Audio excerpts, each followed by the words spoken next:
आष्टीकर यांनी काल भाषणामध्ये बोलले की मी प्रत्येक गावात येणार आहे, पुन्हा दम आहे काढून टाकायचा.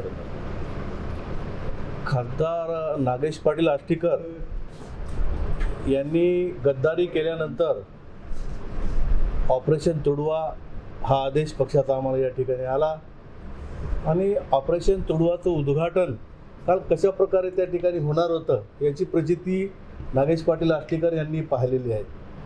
आणि 4 गाड्या पोलिसाच्या मागं, 4 गाड्या पुढे यायचे, एक माणूस इकडून बसवायचा, मधामध्ये बसवायचं आणि आम्हाला शिवसैनिकांना धमकी द्यायचं हे कितपत योग्य आहे. काल त्यांनी भाषणामध्ये त्या ठिकाणी सांगितलं की मी येणार आहे.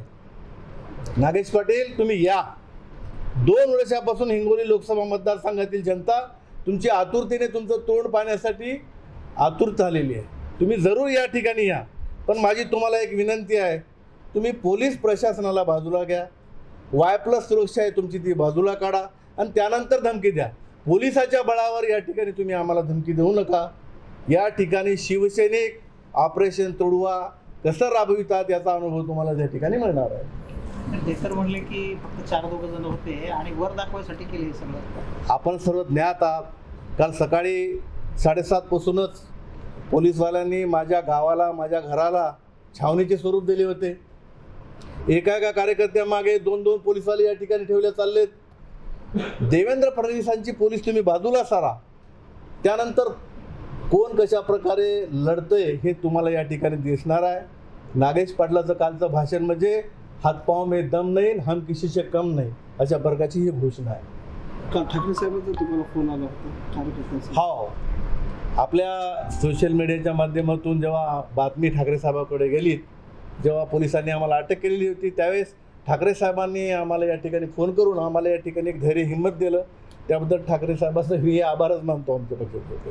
खरं तर आम्ही शिवसैनिक म्हणून आम्हाला केलेलं पाप हे बहुत आहे. आपल्या चॅनल मार्फत या सर्व 6 खासदारांना मी आपल्या चॅनल मार्फत एक शिवसैनिक म्हणून उघड आव्हान देतो की तुम्ही Y+ सुरक्षा काढा आणि त्यानंतर या. आणि तुम्ही जे म्हणताय की बाबा आम्ही असं करू तसं करू, तुडवण्याच्या ऑपरेशन तुडवायला सुद्धा त्यांनी उत्तरं दिले.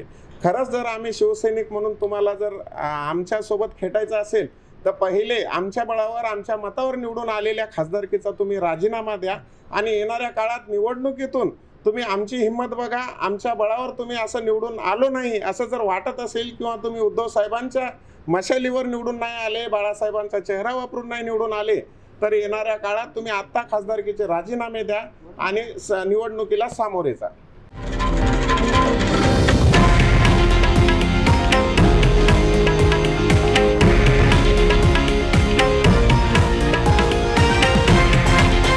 हे आहे देशातील नंबर 1 न्यूज नेटवर्क आणि आपण पाहत आहात TV9 मराठी, एकमेव.